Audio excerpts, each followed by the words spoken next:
Selamat sore, kita berjumpa di Newsroom, ruang berdalam informasi yang aktual dan komprehensif. Saya Anisha Dasuki.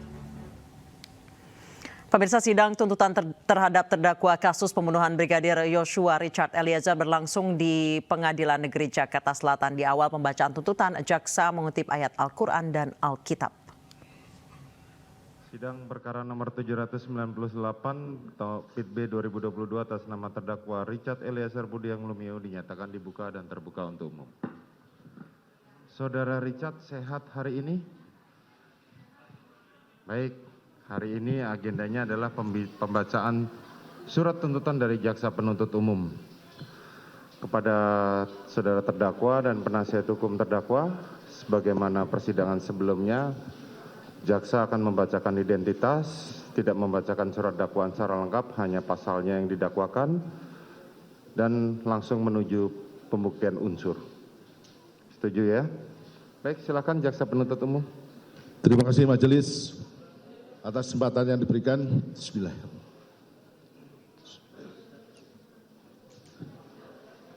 Kejaksaan Negeri Jakarta Selatan, demi keadilan dan kebenaran berdasarkan ketuhanan yang Maha Esa. Surat tuntutan dalam perkara tindak pidana umum atas nama terdakwa Richard Eliezer Budiang Lumiu, nomor register perkara nomor PDM 243-JKTSL-01-2023. Majelis Hakim yang mulia, saudara penasihat hukum yang kami hormati, dan pengunjung sidang yang kami hormati. Dengan memanjatkan puji syukur kehadirat Allah Subhanahu wa taala atas karunia, taufik, hidayah, dan ridhonya, sehingga hari ini kita dapat melaksanakan kembali persidangan yang ke-19 perkara yang dikenal dengan peristiwa Duren 3. Dengan tertib, aman, lancar, hingga sampai pada tahap pembacaan tuntutan kepada kami selaku penuntut umum terhadap diri terdakwa. Sebelum kami membacakan surat tuntutan pidana ini, perkenankanlah kami menyampaikan rasa hormat, penghargaan, dan ucapan terima kasih yang setulus-tulusnya kepada majelis hakim yang telah memimpin persidangan ini dengan tekun, mulai dari persidangan ini digelar sampai hari ini. Hal tersebut dapat kami rasakan kesungguhan majelis hakim dalam upaya menggali kebenaran material dari perkara ini dengan memberikan kesempatan yang seluas-luasnya baik kepada jaksa penuntut umum untuk mengungkap fakta-fakta hukum melalui alat bukti di persidangan. Untuk itu, kami penuntut umum hanya dapat mendoakan kiranya Allah Subhanahu wa taala membimbing, menguasai hati dan pikiran majelis hakim dalam mengambil putusan, sehingga putusan yang akan dijatuhkan dalam perkara ini adalah keputusan yang objektif dan seadil-adilnya, apalagi menyangkut pertanggungjawaban hilangnya nyawa manusia yang harus dapat dipertanggungjawabkan kepada Tuhan selaku penciptanya, masyarakat, bangsa, dan negara lewat putusan pengadilan. Demikian juga kami sampaikan ucapan terima kasih kepada tim penasihat hukum yang telah menunjukkan semangat, kesungguhan, ketekunan, dan kegigihannya dalam usaha turut menemukan keadilan, tidak hanya pada terdakwa, tetapi juga kepada masyarakat yang menuntut keadilan atas peristiwa meninggalnya korban Nofriansah Yosua Huta Barat.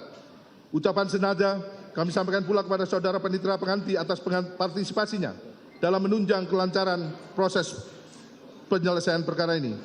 Adalah suatu kenyataan bahwa di depan persidangan ini terjadi perbedaan persepsi dan argumentasi antara jaksa penuntut umum dengan tim penasihat hukum adalah sebuah dinamika persidangan.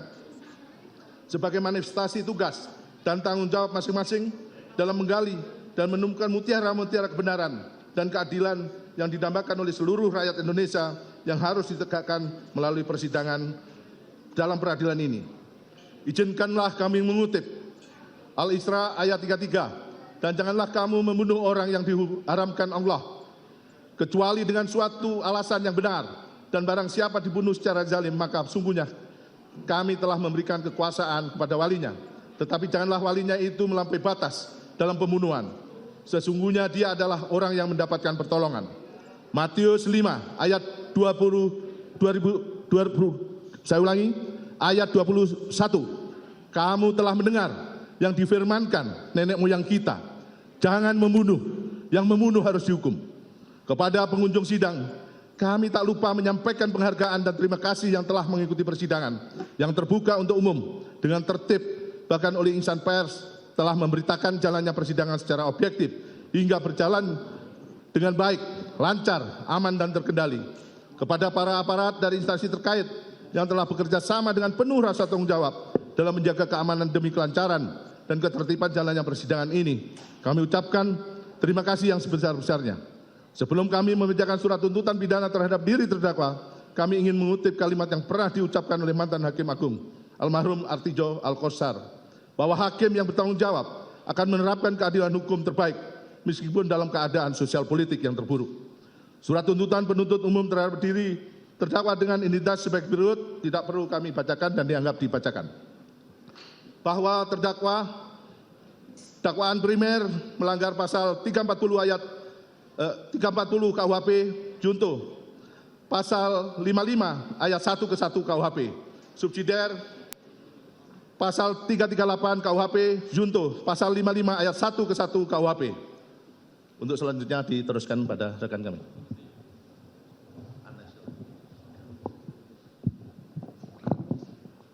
Izin majelis melanjutkan, akan kami langsung bacakan pada analisa yuridis. Langsung ke unsur saja. Ya, terima kasih majelis.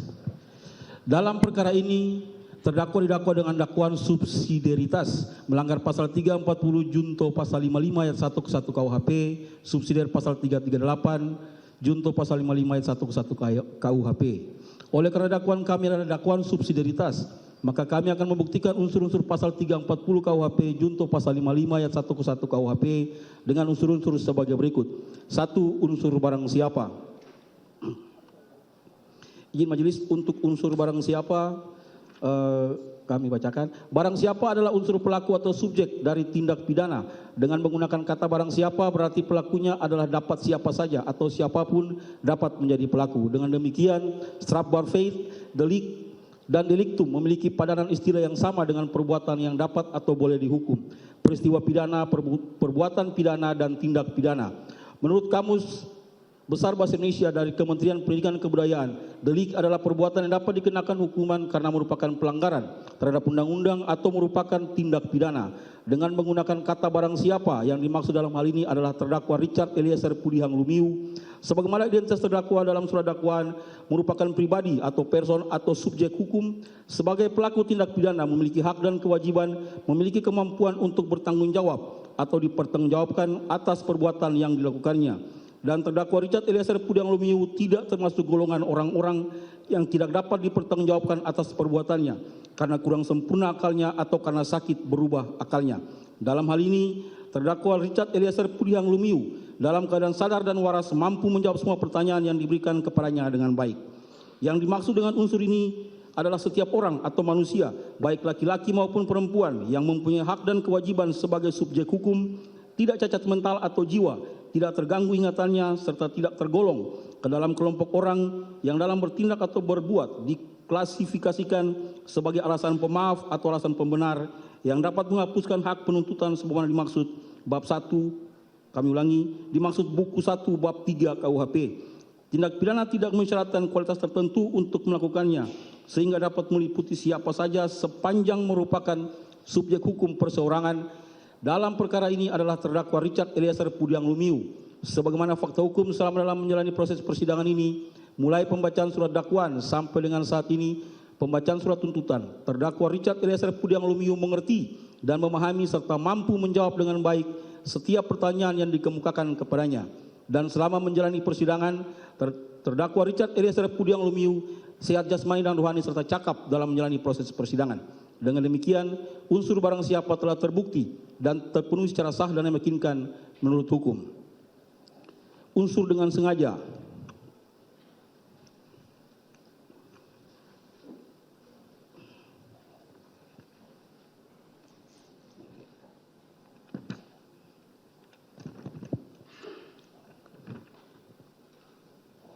Izin majelis, unsur dengan sengaja, fakta hukum yang membuktikan unsur tersebut tidak kami bacakan, kami anggap dibacakan.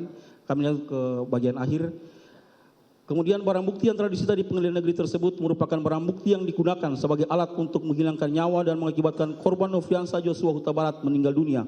Sebagaimana keterangan terdakwa Richard Eliezer Pudihang Lumiu, saksi Riki Rizal Wibowo, saksi Kuat Maruf, Dengan demikian, perbuatan menghilangkan nyawa korban Nofriansah Yosua Huta Barat dikehendaki oleh saksi Ferdi Sambo agar korban Nofriansah Huta Barat meninggal dunia sebagaimana pendapat Wiryono Projo Pilkada tertentu di Indonesia, Bandung Aditama 2003 halaman 63, yang menggolongkan bahwa bentuk sengaja insaf akan kepastian dengan penjelasan kesengajaan semacam ini ada apabila si pelaku dengan perbuatannya itu bertujuan untuk mencapai akibat yang akan menjadi dasar dari tindak pidana, kecuali ia tahu benar bahwa akibat itu mengikuti perbuatan itu.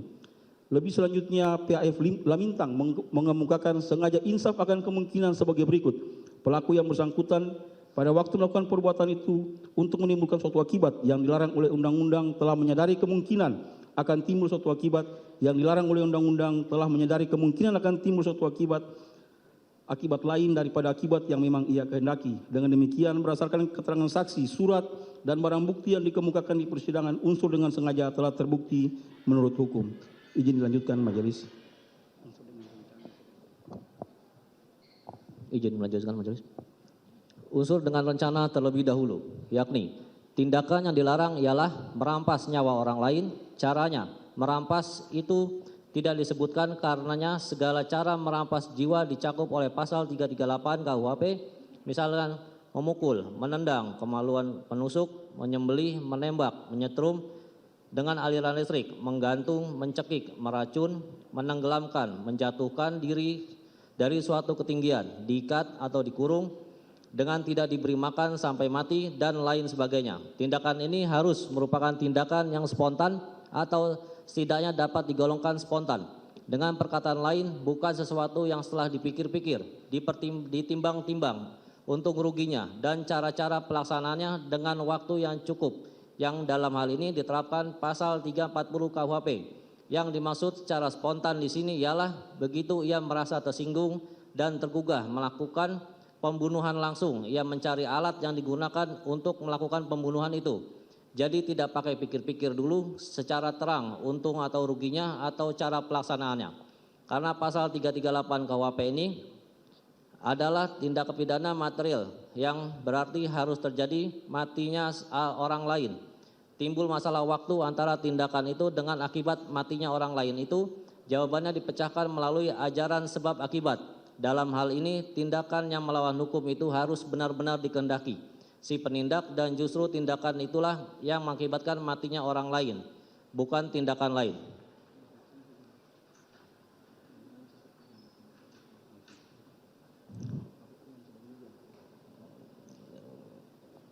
Izin.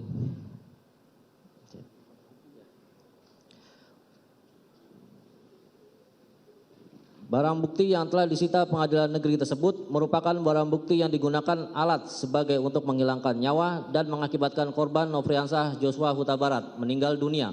Sebagaimana keterangan terdakwa Richard Eliezer Pudiang Lumiu, saksi Riki Rizal Wibowo, saksi Kuat Ma'ruf, dengan demikian perbuatan menghilangkan nyawa korban Nofriansah Joshua Huta Barat dikehendaki agar korban Nofriansah Joshua Huta Barat meninggal dunia. Sebagaimana pendapat Wiryono Projo Dikoro yang menggolongkan sebagai bentuk sengaja insaf akan kepastian dengan penjelasan kesengajaan semacam ini ada apabila dengan penjelasan kesengajaan si pelaku dengan perbuatannya itu bertujuan untuk mencapai akibat yang akan menjadi dasar dari tindak pidana, kecuali ia tahu benar bahwa akibat itu mengikuti perbuatan itu. Selanjutnya PAF Lamintang mengemukakan sengaja insaf akan kemungkinan sebagai berikut. Pelaku yang bersangkutan pada waktu melakukan perbuatan itu untuk menimbulkan suatu akibat yang dilarang oleh undang-undang telah menyadari kemungkinan akan timbul suatu akibat yang dilarang oleh undang-undang telah menyadari kemungkinan akan timbul suatu akibat lain daripada akibat yang memang ia kehendaki. Dengan demikian, berdasarkan keterangan saksi, ahli, surat, dan barang bukti yang dikemukakan di persidangan, unsur dengan rencana terlebih dahulu telah terbukti menurut hukum. Unsur merampas nyawa orang lain, yakni bahwa setelah kami jaksa penuntut umum menguraikan unsur pasal 338 KUHP, yaitu unsur dengan sengaja dihubungkan dengan unsur fakta hukum yang ada, sekarang kami jaksa penuntut umum akan menguraikan unsur merampas nyawa orang lain terhadap perkara terdakwa Richard Eliezer Pudiang Lumiu, sebagaimana pendapat Dr. Andes PAF Lamintang Esa dan Theo Lamintang Esa dalam buku delik-delik khusus kejahatan terhadap nyawa, tubuh, dan kesehatan, bahwa pengertian menghilangkan nyawa orang lain adalah perbuatan pelaku yang menyebabkan orang lain kehilangan nyawanya atau meninggal dunia atau mati. Tindak pidana pembunuhan merupakan suatu tindak pidana material atau material delik, yakni suatu tindak pidana yang baru dapat dianggap sebagai telah selesai dilakukan oleh pelakunya dengan timbulnya akibat terlarang, yaitu yang tidak dikehendaki oleh undang-undang. Rumusan ketentuan pasal 338.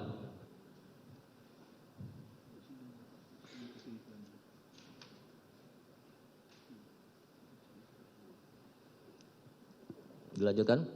Barang bukti yang telah disita pengadilan negeri tersebut merupakan barang bukti yang digunakan sebagai alat untuk menghilangkan nyawa dan mengakibatkan korban Nofriansah Joshua Huta Barat meninggal dunia sebagaimana keterangan para saksi, terdakwa, ahli. Berdasarkan uraian di atas terkait unsur merawat nyawa orang lain, di atas merupakan sikap hukum yang telah sejalan dengan jurisprudensi di Mahkamah Agung sebagaimana tertuang dalam jurisprudensi nomor 1/PID/2018 yang bersumber pada beberapa putusan antara lain putusan nomor 908 K/PID/2006 yang memuat kaidah hukum, yakni unsur dengan sengaja menghilangkan nyawa terpenuhi apabila pelaku menyerang korban dengan alat seperti senjata tajam dan senjata api di bagian tubuh yang terdapat organ vital seperti bagian dada, perut, dan kepala. Dengan demikian berdasarkan keterangan saksi, ahli, surat, dan barang bukti yang dikemukakan di persidangan, unsur merampas nyawa orang lain telah terbukti menurut hukum. Unsur mereka yang melakukan, yang menyuruh melakukan, dan yang turut serta melakukan perbuatan, yakni menurut Profesor Dr. Wiono Projodinegoro dalam bukunya yang berjudul Asas-Asas Hukum Pidana Indonesia mengutip pendapat bahwa yang mengemukakan dua syarat bagi adanya turut melakukan tindak pidana, yaitu kesatu, kerjasama yang disadari antara turut serta pelaku yang merupakan suatu kehendak bersama di antara mereka. Kedua, mereka harus bersama-sama melaksanakan kehendak itu. Adapun mereka yang turut melakukan perbuatan pidana adalah mereka yang bersama-sama melakukan perbuatan pidana, jadi mereka yang dengan sengaja ikut mengerjakannya. Memberikan keterangan bahwa ada orang lain yang turut serta melakukan perbuatan pidana apabila ia langsung ikut serta dalam pelaksanaan perbuatan. Tetapi janganlah diartikan dalam hal turut serta melakukan itu tiap-tiap peserta harus melakukan perbuatan pelaksanaan. Yang utama adalah dalam pelaksanaan perbuatan pidana itu ada kerjasama yang erat antara mereka itu. Hal inilah yang merupakan hakikat dari turut serta melakukan. Jadi untuk menentukan adanya turut serta melakukan perbuatan itu harus melihat pada perbuatan masing-masing peserta dalam hubungan dan sebagai kesatuan dengan perbuatan peserta-peserta lainnya.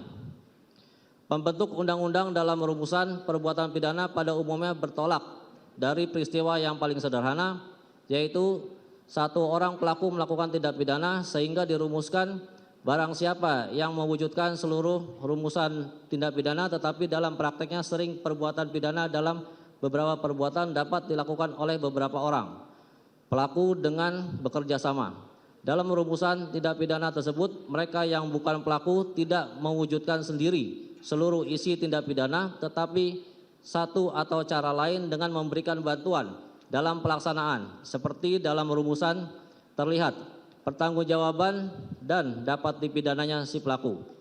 Bahwa unsur ini adalah bersifat alternatif apabila salah satu elemen dari unsur ini terbukti, maka elemen lainnya tidak perlu dibuktikan lagi. Sehingga unsur ini dianggap terbukti. Bahwa unsur dalam pasal 55 ayat 1 ke 1 KUHP ini dikenal pula dengan unsur secara bersama-sama, di mana perbuatan dilakukan oleh dua orang atau lebih yang masing-masing akan mempunyai kedudukan dan peranan yang sama. Atau mungkin tidak sama, yang penting di antara para pelaku terdapat kerjasama secara sadar dan masing-masing telah melakukan perbuatan pelaksanaan. Di mana pasal ini terdiri dari A. Yang melakukan adalah pelaku sempurna atau penuh, yaitu yang melakukan sesuatu perbuatan yang memenuhi semua unsur yang dirumuskan dalam suatu tindak pidana. B. Perbuatan menyuruh melakukan terdapat dalam hal seseorang yang mempunyai maksud melakukan suatu tindak pidana atau kejahatan akan tetapi ia menyuruh orang lain untuk melakukannya. Jaksa menilai sikap Richard Eliezer yang menyanggupi perintah Verdi Sambo untuk menembak Yosua sudah memenuhi unsur melakukan pembunuhan. Turut serta melakukan terdapat dalam hal ada beberapa orang yang bersama-sama atau satu kesatuan melakukan suatu perbuatan yang sedemikian rupa sehingga perbuatan atau tindakan masing-masing secara terlepas hanya menimbulkan sebagian dari pelaksanaan tindak pidana. Sedangkan dengan rangkaian tindakan atau perbuatan masing-masing, orang tersebut tindak pidana menjadi terlaksana atau tindak pidana itu menjadi sempurna. Seorang pelaku atau peserta tidak perlu memenuhi semua unsur dari suatu tindak pidana. Ahli yang mengelompokkan bentuk penyertaan seperti dimaksud di atas adalah Simon van Hemel. Simon berpendapat bahwa weight clocking dan medeplegging merupakan suatu delmening yang tidak berdiri sendiri, sementara menolak pembagian tersebut. Alasannya tidak perlu dan membingungkan dan tidak mempunyai dasar dalam undang-undang. Penyerta yang berdiri sendiri, tindakan masing-masing peserta di dalam mewujudkan suatu tindak pidana diberi penilaian tersendiri. Sedangkan di dalam penyertaan yang tidak berdiri sendiri dapat tidak seseorang peserta hukum, tergantung pada peranannya di dalam tindak pidana yang telah dilakukan oleh seseorang pelaku, dan tergantung pada kenyataan apakah tindakan yang telah dilakukan oleh pelakunya itu merupakan suatu tindak pidana atau tidak. Selanjutnya, pengertian pelaku menurut pasal 55 ada dua pendapat, yaitu peserta adalah pelaku, kemudian peserta bukan pelaku.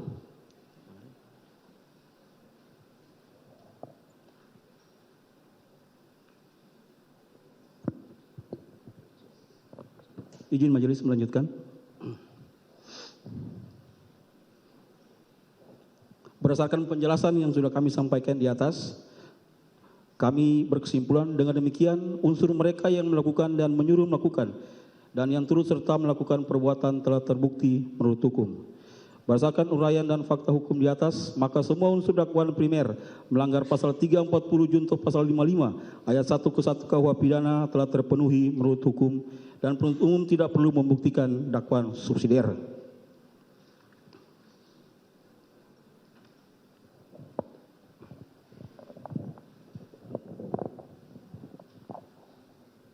Kesimpulan.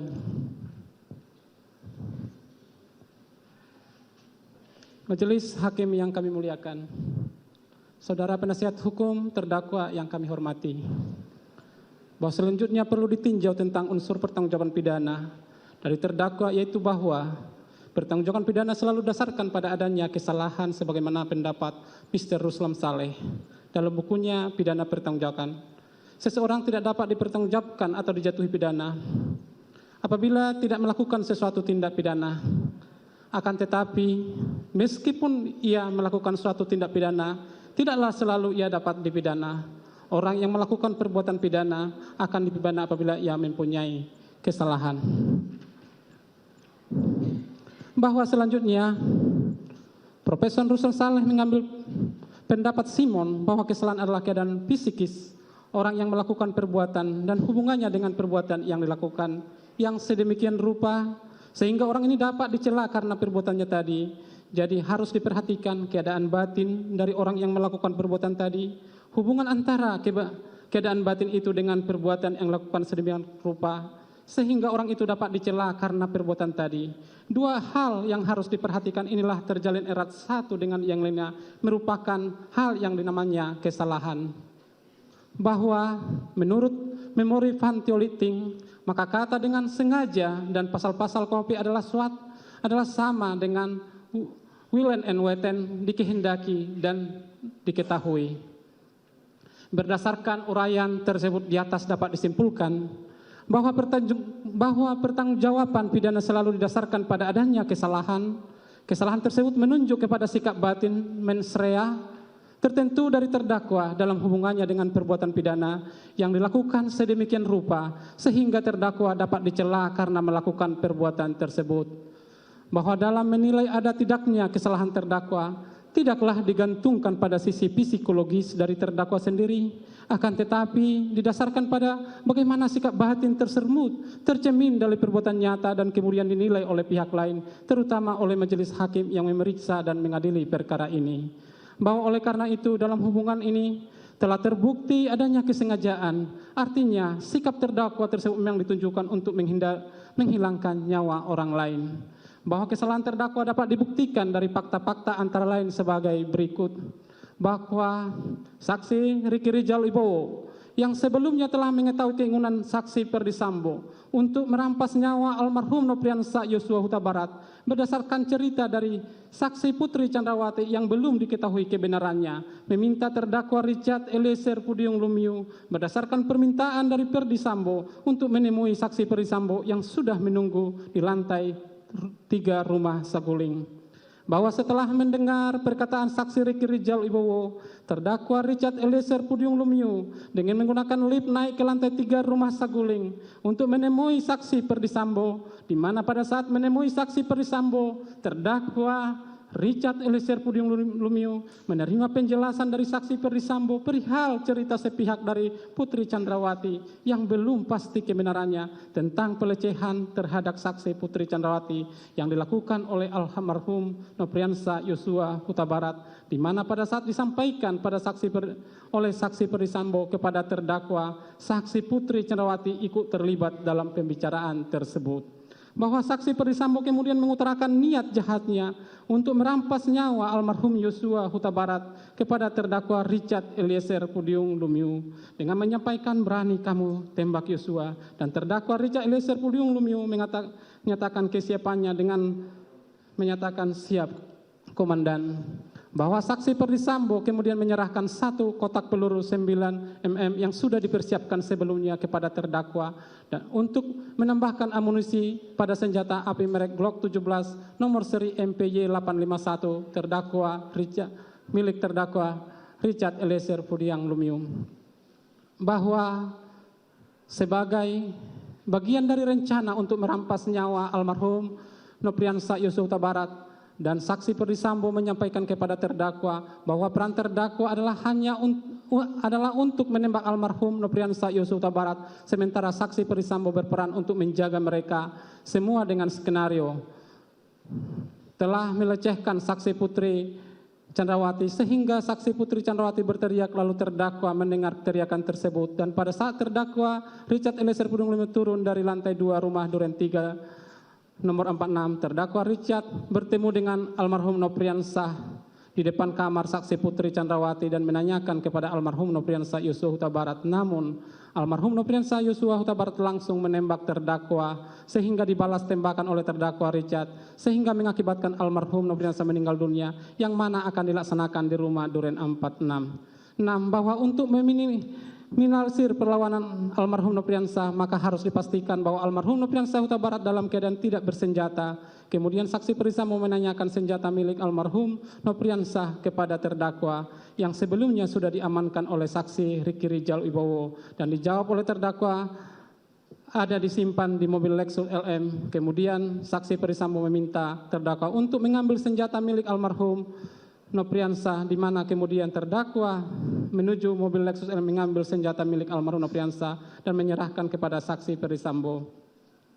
Bahwa untuk memuluskan rencana jahat merampas nyawa almarhum Nopriansah, saksi Putri Chandrawati kemudian mengajak saksi Riki Rijal Wibowo, saksi Kuat Maruf, dan terdakwa Richard yang sudah mengetahui akan dirampasnya nyawa almarhum Nopriansah Yosua Huta Barat menuju ke rumah Duren 346. Bahwa setelah tiba di rumah Duren 3, terdakwa bersama saksi Putri Chandrawati, saksi Riki Rijal, dan saksi Kuat Maruf serta almarhum turun dan kemudian masuk ke dalam ke rumah Duren 3 ke 46, di mana terdakwa saksi Putri Chandrawati, saksi Kuat Maruf masuk ke dalam rumah, sementara saksi Riki Rijal Wibowo tetap mengawasi keberadaan almarhum Nopriansah yang berada di halaman samping rumah Duren 346. Bahwa tidak lama berselang saksi Perdi Sambo yang sudah berniat jahat untuk merampas nyawa almarhum Nopriansah tiba di rumah Duren 346, langsung masuk ke dalam rumah melalui garasi menuju pintu dapur menuju ruang tengah dan bertemu dengan saksi Kuatmaruf.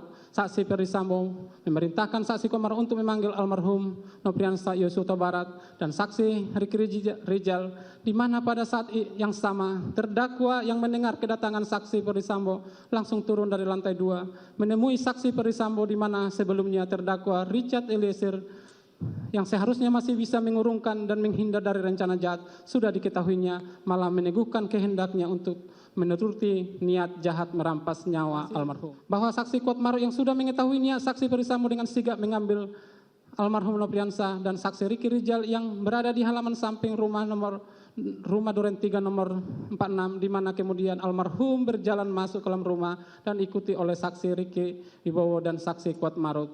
Bahwa pada saat almarhum Nopriansah Yosua tiba di ruang tengah dekat meja makan, saksi Ferdisambo menarik leher sambil mendorong almarhum Nopriansah Huta Barat ke depan sehingga berhadapan dengan terdakwa yang sudah berdiri di samping saksi Ferdisambo yang langsung mengatakan, "Jongkok kamu." Lalu almarhum Nopriansah sambil mengangkat tangannya sejajar dengan dada sebagaimana tanda penyerahan diri berkata, "Ada apa ini?" Selanjutnya saksi Ferdisambo yang sudah mengetahui dengan menembak merampas nyawa almarhum berteriak dengan keras kepada terdakwa dengan mengatakan, "Oi, kau tembak cepat. Cepat kau tembak." Selanjutnya terdakwa sesuai dengan rencana jahat yang telah disepakati sebelumnya dengan berpikir tenang dan matang langsung menembakkan senjata merek Glock 17 nomor seri MPY 851 ke arah almarhum sebanyak 3 atau 4 kali, mengakibatkan almarhum Nopriansah Yosua Huta Barat jatuh terkapar dan bersimbah darah. Bahwa saksi Ferdisambo yang sudah menggunakan sarung tangan berwarna hijau hitam dan menggenggam senjata api memastikan almarhum Nopriansah telah mati, maju ke arah almarhum yang sementara mengerang kesakitan, kemudian menembak almarhum yang telah mengenai kepala bagian belakang almarhum yang mengakibatkan almarhum meninggal dunia. 13. Bahwa saksi Ferdisambo dengan akal liciknya untuk mengelabui perbuatan merampas nyawa almarhum, kemudian menembak ke arah dinding di atas tangga sebanyak beberapa kali, kemudian berbalik menghampiri tubuh almarhum lalu menempelkan senjata api merek HS nomor seri H233001 milik almarhum ke kanan kiri dan menembak ke arah dinding atas TV. Kemudian saksi Ferdisambo meletakkan senjata merek HS nomor seri H23301 dekat tangan kiri almarhum. Bahwa untuk melancarkan niatnya untuk mengetahui perbuatan merampas nyawa almarhum, saksi Ferdisambo menghubungi pejabat di Propam dan anggota Reskrim Polres Jakarta Selatan dengan menceritakan skenario tembak-menembak antara terdakwa dengan almarhum Nopriansah yang telah disusun sebelumnya. Bahwa pada tanggal 10 Juli 2002, saksi Ferdisambo dengan menggunakan HT memanggil terdakwa saksi Ricky Rijal Wibowo, saksi Kuatmaruf untuk naik ke lantai 2, di mana saksi Ferdisambo dan saksi Putri Chandrawati sudah menunggu, di mana pada saat saksi Ferdisambo dan saksi menemui terdakwa Richard, saksi Ricky Rijal, saksi Kuatmaruf, saksi Ferdisambo dan saksi Putri Chandrawati memberikan amplop yang masing-masing berisi mata uang dolar dengan nilai 1 miliar untuk terdakwa, 500 juta untuk Ricky Rijal dan Kuatmaruf dengan janji diserahkan pada bulan Agustus setelah kondisi sudah aman. Kemudian saksi Ferdisambo, saksi Putri juga memberikan handphone merek iPhone 13 Pro Max kepada masing-masing terdakwa, saksi Ricky dan saksi Kuatmaruf untuk mengganti handphone yang telah dirusak atau dihilangkan agar jejak komunikasi peristiwa perampasan nyawa almarhum tidak terdeteksi. Kemudian pada saat terdakwa, saksi Ricky Rijal, saksi Kuatmaruf akan meninggalkan lantai rumah saguling, saksi Putri Chandrawati mengucapkan terima kasih kepada terdakwa, saksi Ricky Rijal dan saksi Kuatmaruf. Bahwa terdakwa sejak ditetapkan sebagai tersangka kasus pembunuhan almarhum Brigadir Yosua Huta Barat dan dilakukan penahanan oleh penyidik Bareskrim, terdakwa masih tetap bertahan memberikan keterangan sesuai skenario yang sudah diarahkan oleh Ferdisambo, yaitu terjadi tembak-menembak antara terdakwa dengan korban untuk menolong saksi Putri Chandrawati yang dilecehkan oleh almarhum Yosua Huta Barat. Bahwa terdakwa pada tanggal 10 mengajukan permohonan, tanggal 10 Agustus 2002 mengajukan permohonan perlindungan saksi dan korban LPSK dalam ini sebagai pelaku yang akan bekerja sama dengan penyidik mengungkap fakta yang sebenarnya. Kemudian pada tanggal 12 Agustus di ruang rapat unit 1 di Pidum Bareskrim Polri, Baradae telah ditemui oleh lembaga perlindungan saksi dan korban, dampingi kuasa hukum telah mengajukan permohonan secara tertulis terkait justice kolaborator. Bahwa dalam persidangan terdakwa Richard Eliezer Pudium menjelaskan pada awalnya mengikuti skenario yang disusun oleh saksi Perdisambo, namun kemudian terdakwa atas inisiatif sendiri menceritakan kejadian yang sebenarnya bukan merupakan peristiwa tembak-menembak antara terdakwa dengan almarhum Nofriansah Yosua Huta Barat, namun merupakan penembakan yang dilakukan oleh terdakwa dan saksi Perdisambo terhadap almarhum, sehingga berdasarkan keterangan terdakwa Richard Lumiu yang berani menceritakan kejadian yang sebenarnya terjadi perkara pembunuhan terhadap almarhum Joshua, sehingga perkara ini dapat terungkap di persidangan. Berdasarkan uraian di atas, terlihat adanya hubungan kerjasama antara terdakwa Richard Eliezer Pudium Lumiu dan saksi Perdisambo, saksi Putri Chandrawati, saksi Riki Rijal Wibowo, saksi Kuat Maruf dalam berkas terpisah, yakni niat menghilangkan nyawa korban Nofriansah Yosua tersebut sebagai yang disebut mens rea. Di depan persidangan tidak ditemukan adanya alasan pada diri terdakwa yang dapat menghapus unsur kesalahan dan pertanggungjawaban pidana, baik alasan pemaaf maupun alasan pembenar terhadap dakwaan primer yang telah kami buktikan pada analisa yuridis. Dengan demikian, maka terdakwa harus dipidana. Jaksa menuntut Richard Eliezer dengan hukuman 12 tahun penjara karena menjadi eksekutor yang menghilangkan nyawa Yosua. Tindakan Richard menimbulkan keresahan dan kegaduhan yang meluas di masyarakat. Majelis Hakim yang mulia, saudara penasihat hukum yang kami hormati, sebelum kami sampai kepada tuntutan pidana pada diri terdakwa, perkenankanlah kami mengemukakan hal-hal yang kami jadikan pertimbangan dalam mengajukan tuntutan pidana, yaitu hal-hal yang memberatkan. Terdakwa merupakan eksekutor yang mengakibatkan hilangnya nyawa korban Nofriansah Yosua Huta Barat. Perbuatan terdakwa telah menimbulkan duka mendalam bagi keluarga korban. Akibat perbuatan terdakwa menimbulkan keresahan, kegaduhan yang meluas di masyarakat. Hal-hal yang meringankan. Terdakwa merupakan saksi pelaku yang bekerja sama untuk membongkar kejahatan ini. Terdakwa belum pernah dihukum, berlaku sopan dan kooperatif di persidangan. Terdakwa menyesali perbuatannya, serta perbuatan terdakwa telah dimaafkan oleh keluarga korban.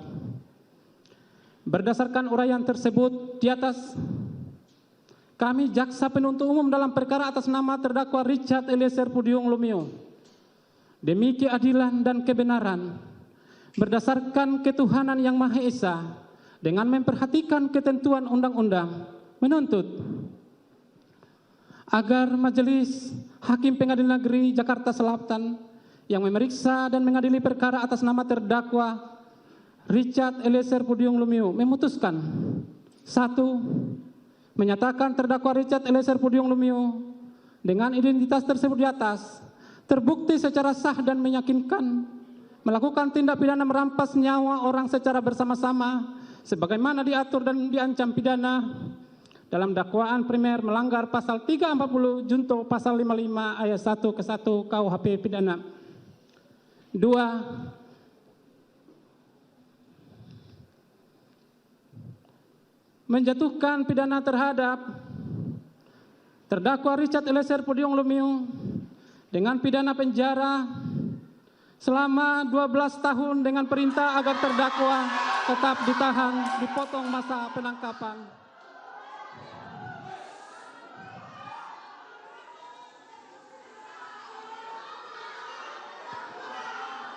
Mohon kepada para pengunjung untuk tetap tenang. Mohon kepada pengunjung untuk tetap tenang. Tolong hargai persidangan ini.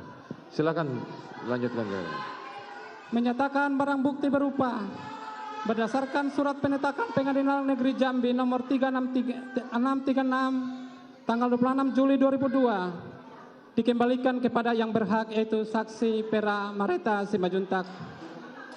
Berdasarkan surat penetapan pengadilan Jakarta Selatan dari nomor 1 sampai nomor 3 dikembalikan kepada JPU yang dipergunakan dalam perkara atas nama terdakwa Arif Rahman Arifin.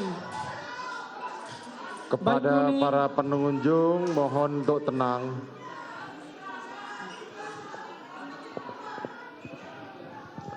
Dilanjutkan, saudara jaksa penuntut umum. Izin melanjutkan majelis. Berdasarkan surat penetapan Pengadilan Negeri Jakarta Selatan nomor 1561 tanggal 10 Agustus 2022, barang bukti berupa angka 1 sampai dengan angka 3 dikembalikan kepada JPU untuk dipergunakan dalam perkara atas nama Arif Rahman, Baikuni Wibowo, Agus Nur Patria, Hendra Kurniawan, Irfan Widianto. Barang bukti Saudara penuntut umum, tolong kita sidang dinyatakan diskors.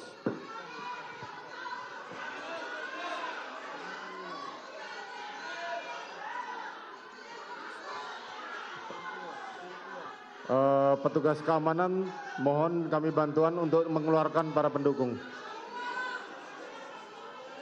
Tolong dikeluarkan.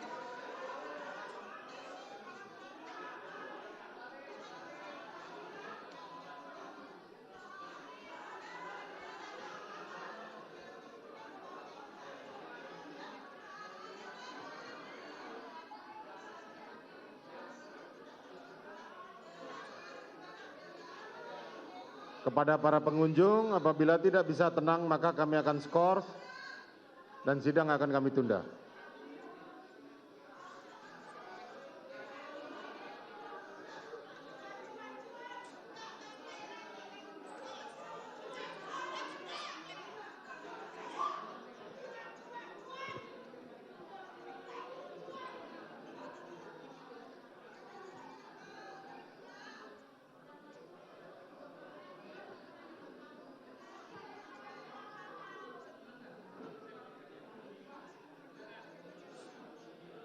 Tolong dikeluarkan pada para mereka yang nggak bisa tenang.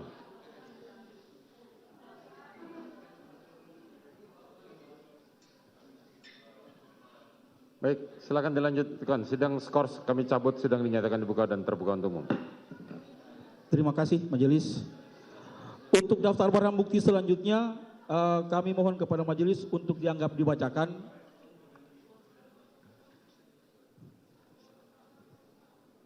Kami lanjut ke poin keempat, menetapkan agar terdakwa membayar biaya perkara sebesar Rp5.000. Demikian surat tuntutan yang kami bacakan dan serahkan dalam sidang hari ini, Rabu 18 Januari 2023, Jaksa Penuntut Umum. Demikian majelis. Baik, saudara terdakwa, saudara sudah mendengar, silakan berkonsultasi dengan penasihat hukum saudara. Silakan.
Sudah siap? Silakan. Bagaimana terdakwa? Mau diserahkan penasihat hukum atau saudara akan menanggapi sendiri? Baik, silakan kepada saudara penasihat hukum untuk menanggapi tuntutan jaksa penuntut umum. Terima kasih mulia. Atas tuntutan saudara jaksa penuntut umum yang melukai rasa keadilan ini, maka kami tim penasihat hukum bersama terdakwa akan mengajukan nota pembelaan. Sebelumnya JPU mengajukan 2 minggu untuk tuntutan, dari kami tim penasihat hukum cukup 1 minggu, majelis. Terima kasih. Baik kepada saudara jaksa penuntut umum serta penasihat hukum terdakwa, maka kami akan memberikan kesempatan pada minggu yang akan datang pada hari Rabu dengan agenda pembacaan pledoi atau pembelaan dari terdakwa maupun dari penasihat hukumnya. Kepada terdakwa, saudara diperintahkan untuk kembali ke dalam tahanan. Sidang perkara nomor 798 Pit B 2022 atas nama terdakwa Richard Eliezer Pudiang Lumiu dinyatakan ditutup.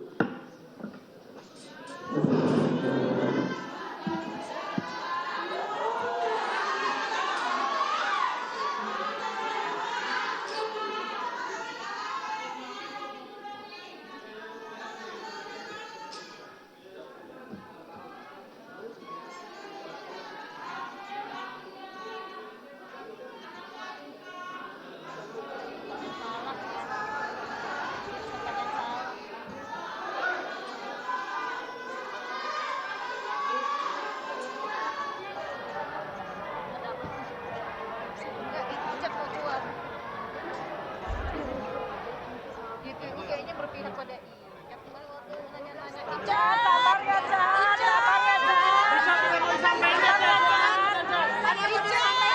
Ada komentar. Icat semangat ya Cat. Seumur anak saya Cat. Kamu. Cat. Cat, God bless ya Cat ya. Semangat ya Cat. Sini Cat. Cat semangat ya Cat. Semangat Icat. Ya, Ibu Bapak LPSK semangat ya. Tolong dibela itu.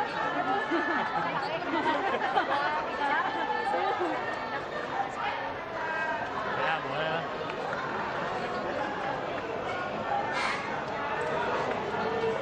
Ruang sidang. Saya sudah perjumpaan kita di Newsroom untuk petang hari ini. Saya Anissa Dasuki mewakili teman-teman yang bertugas mengucapkan terima kasih atas kebersamaan Anda. Selamat petang, sampai jumpa.